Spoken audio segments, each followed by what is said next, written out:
भाईजान कमर कस लें, तवानाई बचाने का फैसला हो गया। शाम 8 बजे ठक करके सारी दुकानें बंद। और भाईजान सारे यूरोप में यही होता है, जैसे अंधेरा होता है सारे कारोबार बंद हो जाते हैं। ये पाकिस्तान में अजीब है, 12-12 बजे तक कारोबार खोल के बैठे हैं यार, कोई तुक है? मतलब डे लाइट सेविंग की जीरो सेंस है। भाईजान अगर हमें भी तरक्की याफ्ता कौमों की सफ में शामिल होना है ना, तो हमें भी वही करना पड़ेगा जो वो करते हैं, जैसे डे लाइट सेविंग। नहीं, वो जो अफसरों के बिजली के फ्री के यूनिट्स है ना, उससे कोई खास फर्क नहीं पड़ता। वो अगर उनसे ले भी लेंगे तो कौन सा दूध और शहद की नहरें बहना शुरू हो जाएंगी।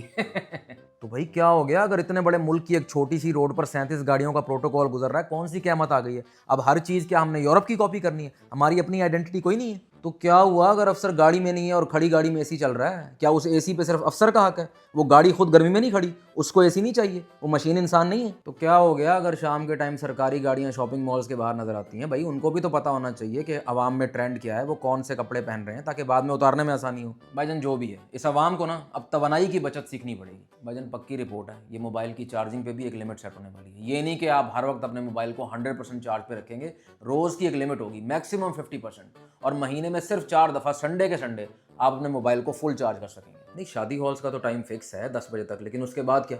कोई सुहागरात की भी तो कोई डेडलाइन होनी चाहिए ना। ये तो नहीं कि दूल्हा साहब सारी रात जाग रहे हैं फिर सारा दिन सोएंगे, तो फिर कारोबार किस टाइम करेंगे? तो फिर डे लाइट सेविंग तो ना हुई ना। सुहाग रात की डेडलाइन होनी चाहिए, मैक्सिमम 1 या 2 बजे तक, उसके बाद सबने सोना है। एक तो ना ये पत्ती इस कौम को खा गई है, इतनी चाय पीते हैं, सारी रात जागते हैं, फिर सारा दिन सोते हैं। कारोबार उन्होंने खाक करना है, जितना ज़र मुबादला बाहर से आता है पत्ती की मद में उतना ही वापस चला जाता है। इनकी पत्ती बंद करें। लो जी, पता था मुझे जहाज का जिक्र जरूर आएगा। 11 अरब का जहाज, 11 अरब का जहाज। वो जहाज तुम लोगों से हजम नहीं हो रहा। वो भाई अगर किफ़ायत शुआरी करनी है तो उसको आधी कीमत पर बेचना क्यों है?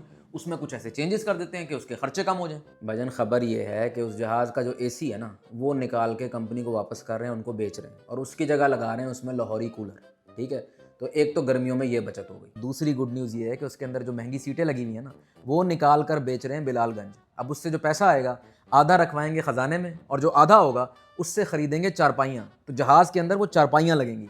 आगे सुनो, अब कभी भी जहाज़ पंक्चर हुआ ना, तो उसमें वो सुए वाला पंक्चर लगेगा, वो जो 150 रुपये में लग जाता है। वो जो 350 वाला है ना, वो इस्त्री वाला, वो जो पक्का पंक्चर है, वो नहीं लगेगा। इससे कितनी बचत होगी? अच्छा सब छोड़ो, एक बात बताओ, एक जहाज़ में सबसे ज़्यादा खर्चा किस चीज़ का होता है? फ्यूल का। भाईजान आपकी इतला के लिए अर्ज़ है कि उसका फ्यूल टैंक निकाल रहे हैं और उसकी जगह उसकी छत पर सोलर पैनल इंस्टॉल कर रहे हैं। तो भाईजान अब वो जहाज़ सूरज की रोशनी से उड़ेगा। और बताएं,